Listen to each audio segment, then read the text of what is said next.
اللہ والے ہیں جو اللہ سے ملاتے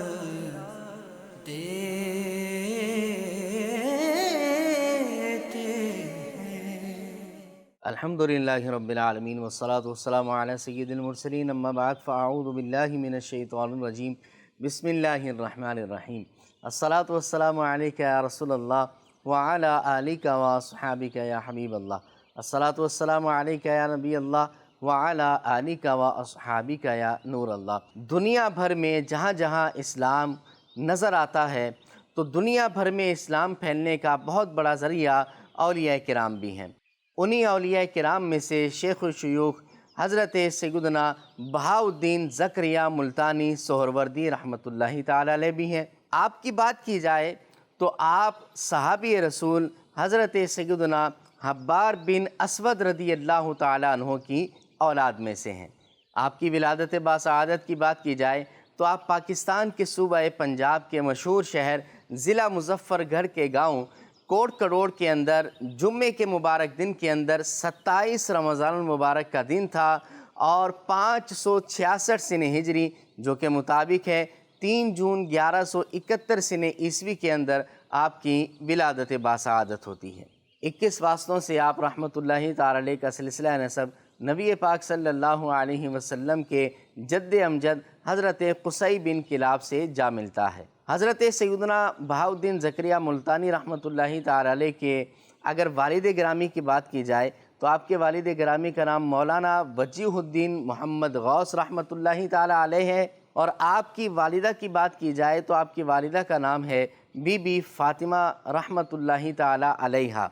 اور آپ کی والدہ سیدنا حسام الدین ترمذی رحمۃ اللہ تعالی علیہ کی بیٹی ہیں جو بڑی ہی نیک اور پارسا خاتون تھی۔ ابتدائی تعلیم کی اگر بات کی جائے تو جیسے ہی آپ رحمۃ اللہ تعالی علیہ نے ہوش سنبھالا تو آپ کے والد گرامی مولانا وجیہ الدین محمد غوث رحمۃ اللہ تعالی علیہ نے آپ کو مدرسے میں داخل کروایا۔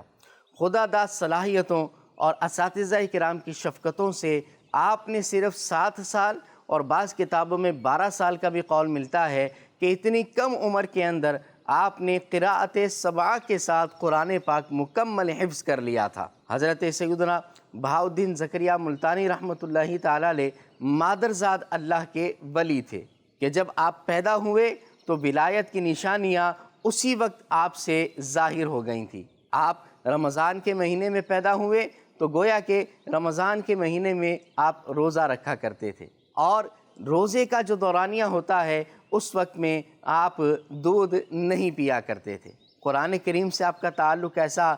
ذوق والا تھا کہ جب آپ کے والد گرامی قرآن کریم کی تلاوت فرمایا کرتے تو آپ اس کی طرف متوجہ ہو جایا کرتے تھے، گویا کہ بچپن کے اندر بھی قرآن کریم کی تلاوت آپ سنا کرتے تھے۔ اولیاء کرام رحمۃ اللہ تعالی علیہ دنیا بھر کا سفر کیا کرتے تھے اور مقصد تبلیغ دین اور علم دین کا حصول بھی ہوا کرتا تھا، اور کیوں نہ ہو کہ نبی پاک علیہ السلام کے جانشین ہیں اور حضور علیہ السلام کی یہ تعلیمات ہیں۔ بات کی جائے شیخ سیدنا بہاؤالدین زکریا ملتانی رحمۃ اللہ تعالی علیہ کی تو آپ نے بھی ابتدائی علم دین کے حصول کے بعد بہت سارے ملکوں کا علم دین کے حصول کے لیے سفر کیا ہے، جس کے اندر بخارا ہے، جس کے اندر عراق ہے، جس کے اندر جو ہے وہ حجاز مقدس بھی ہے، اور مزید آپ سنتے جائیں کہ مسجد نبوی شریف کے اندر بھی شیخ سیدنا بہاؤالدین زکریا ملتانی رحمۃ اللہ تعالی علیہ نے 5 سال تک علم حدیث حاصل کیا ہے۔ جی ہاں، اس وقت کے شیخ الحدیث مولانا کمال الدین یمنی رحمۃ اللہ تعالی علیہ مسجد نبوی شریف کے اندر علم حدیث پڑھایا کرتے تھے، اور آپ نے 5 سال تک ان سے علم حدیث حاصل کیا اور ان کے صف اول کے شاگردوں میں آپ کا شمار ہوتا تھا۔ اور آپ کے اساتذہ کو دیکھا جائے تو آپ کے اساتذہ کی تعداد 444 سے زیادہ کتابوں میں ملتی ہے۔ شیخ بہاؤالدین زکریا ملتانی رحمۃ اللہ تعالی علیہ سے بہت ساری کرامتیں ظاہر ہوئیں۔ ان میں سے ایک کرامت یہ ہے کہ ایک مرتبہ آپ اپنی مسجد شریف میں بیٹھے ہوئے تھے، لوگ آئے ملاقات کے لیے، آپ نے مراقبے کے لیے سر کو جھکا لیا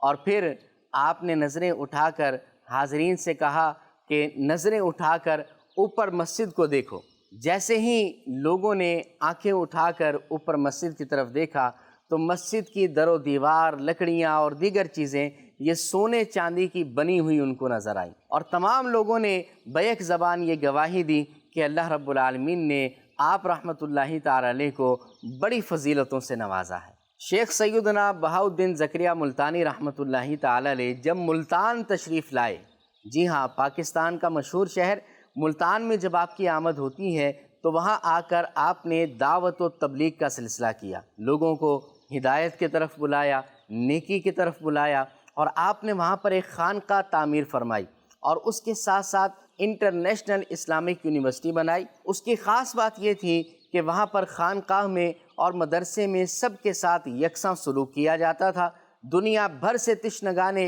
علمی پیاس بجھانے کے لیے آپ کے پاس آتے تو علم دین ان کو سکھایا جاتا تھا، بلکہ آپ اس طرح خانقاہ شریف کے اندر تربیت فرمایا کرتے تھے کہ جس کو جس ملک میں بھیجنا ہوتا تھا وہاں کی زبان، وہاں کا رہن سہن، وہاں کا تمدن سکھایا کرتے اور پھر وہاں پر تبلیغ دین کے لیے بھیج دیا کرتے تھے۔ سال میں ایک دفعہ سب کو جمع کیا جاتا تھا اور پھر سب کی کارکردگی جو ہے وہ لی جاتی تھی۔ الحمدللہ علی احسانہ دعوت اسلامی فیضان اولیاء ہے۔ آپ نے شیخ بہاؤالدین زکریا ملتانی رحمۃ اللہ تعالی علیہ کا طرز عمل دیکھا، اسی طرح دعوت اسلامی بھی دنیا بھر میں دین متین کی تبلیغ کر رہی ہے، اور دنیا بھر میں مبلغین کو جو ہے بھیجا جاتا ہے، اور وہ وہاں کے رہن سہن کے اعتبار سے، تمدن کے اعتبار سے وہاں پر علم دین کو عام کیا کرتے ہیں۔ اور اسی طرح مختلف تربیتی سیشن، اجتماعات بھی کیے جاتے ہیں جہاں پر پرانی کارکردگی اور نئے دینی کام کو مزید بڑھانے کا جذبہ دیا جاتا ہے۔ ناظرین کرام، 7 صفر المظفر 661 سنہ ہجری، 21 دسمبر 1262 سنہ عیسوی کا دن ہوتا ہے،